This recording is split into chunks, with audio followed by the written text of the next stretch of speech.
The president gave you an award for good performance in the area of infrastructure development. How did you feel picking an award from somebody from a rival party? It doesn't matter to me who gives me the award. What matters to me is whether I merited it or not. And of course, I merited it because the body, the independent body that came to carry out the survey on behalf of the public service, I think through the office of the SGF. I didn't know them. The only time I knew about it is when they sent me a letter that I have won the award. I didn't know when they were in the state. I didn't know how they carried out their survey. But I had always known that in terms of performance, in terms of infrastructural delivery, we have done wonderfully well in the state. So any genuine person that will come around and see what we have done from the airport to the government house is enough for you to give us an award. If you take further step to go around the state, you will see our footprints in terms of infrastructure delivery all over. If you go further to the 21 local government, we're all over. If you go to all the 226 ward, we're there. So it's not a surprise to me. And it doesn't matter who gives me the award. What matters to me is whether I merited it or not. And I think I merited it. Now, talking about infrastructure renewal across the state, my question is, beyond the very visible road reconstruction that you have done, that we can see, especially the state capital, the bridges and all, what other areas have kind of arrested your attention in the desire to take development to all parts of the state? The state was suffering from underdevelopment when we came. And we felt with the caliber of the sons and daughters from this state, I think they deserve a better, beautiful state. And not just the state capital, but across all the strata of political areas, the 21 local government, the 226 ward. And I think we sat down and mapped out our development plan. And we felt we needed to go full-blown into the urban renewal, not just building roads where they existed, but even building new ones where they've not existed at all, connecting Jimeta, Metropoli, and Iola through a new bypass. I think we have constructed a lot of roads within the metropolitan. If you go around, you see new roads. We have equally gone to all the 21 local government to construct roads. We have built over about 350 kilometers of rural roads. But I think where we have done wonderfully well is in the health sector.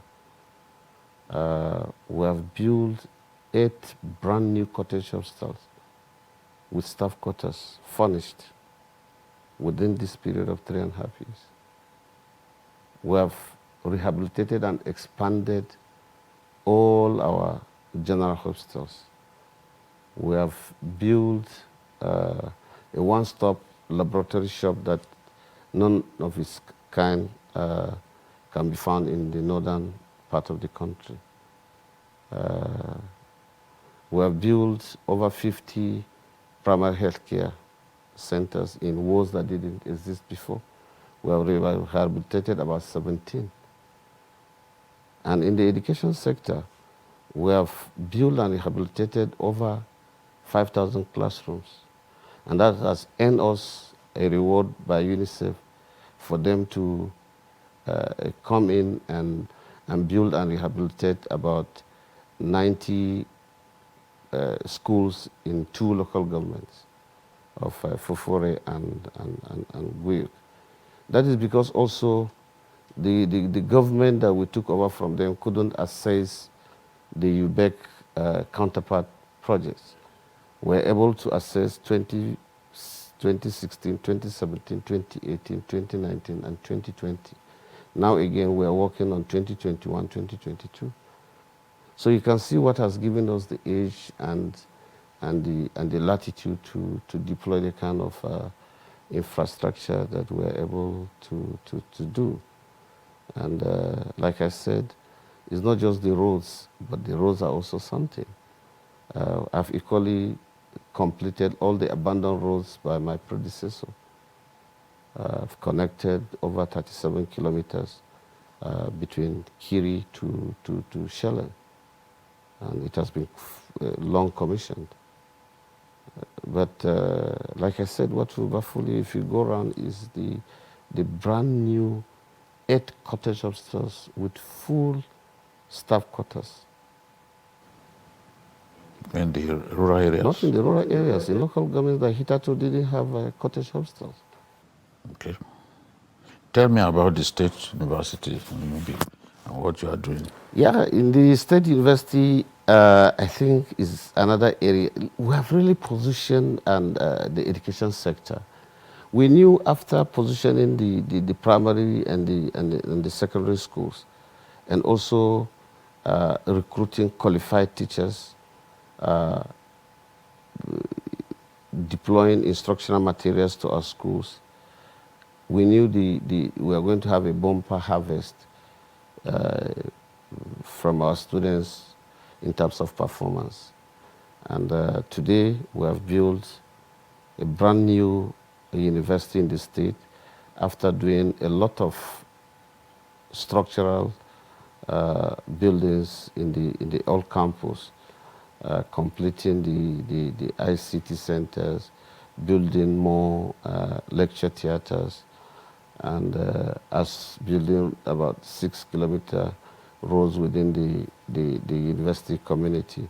We have also built about 2 auditoriums for lecture that can take 500 students each. Now, there is this recurrent question that people ask on social media when they see some of the successes recorded by governors from northern Nigeria.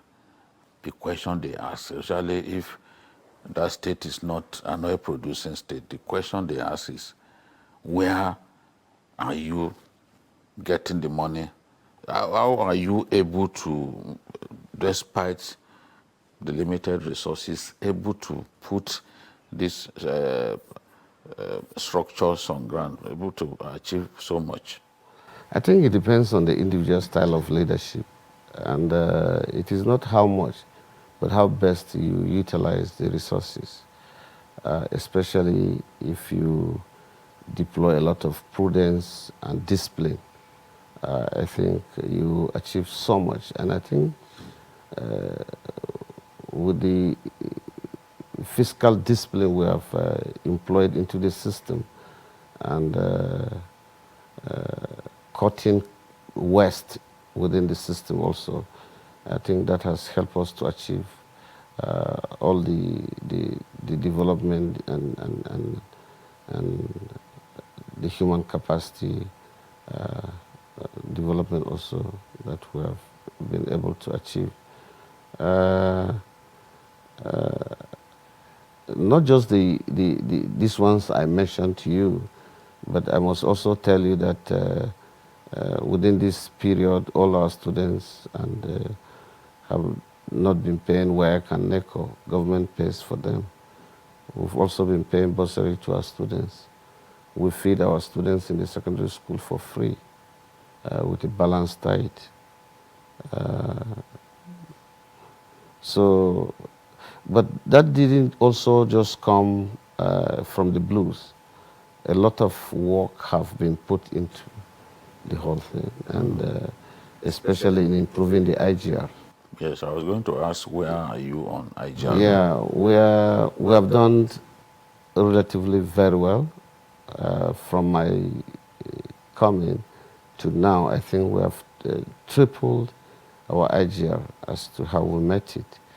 And that is also because we were able to develop a concept that has positioned Adama as the hub of cattle in the country through ADASP, Adama Agricultural Program. And that is giving us a lot of revenue. You see, we have done a survey scientifically from Mubi cattle market alone. Every year we take about 29 million heads of cattle to Lagos. And if that is slaughtered in Lagos, from my finding, Lagos state government charges 10,000 for every cow that is slaughtered in the abattoir. That translates to about 29 billion, only from Mubi cattle market.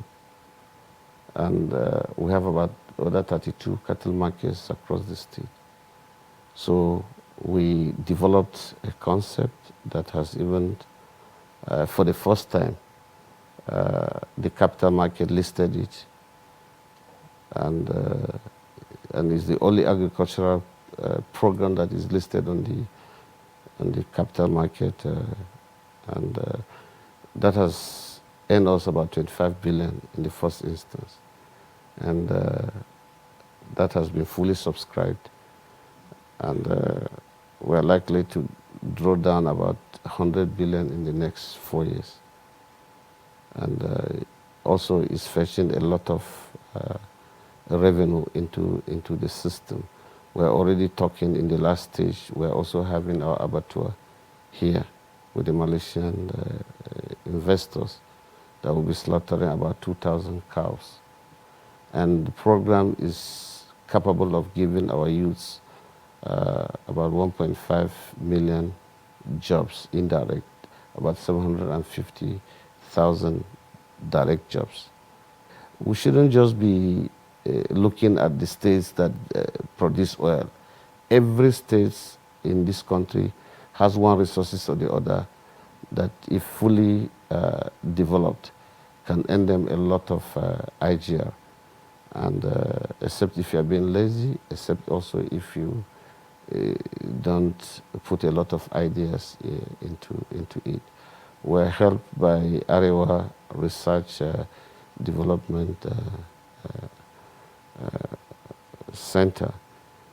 Those are the consultants that also help Erify to develop his IGR using land.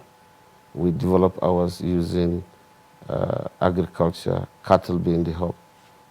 So this program is, in the next 5 years, will be giving us about 25 billion naira annually. And we're at the climax of developing it in its full capacity.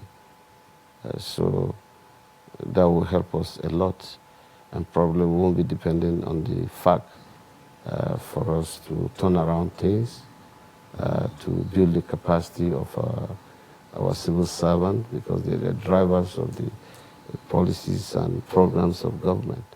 So we never leave them behind. And that is why, since the inception of this government, we've taken them in high esteem. We pay their salaries, gratuities, and other emoluments within the 22nd and 23rd of every month.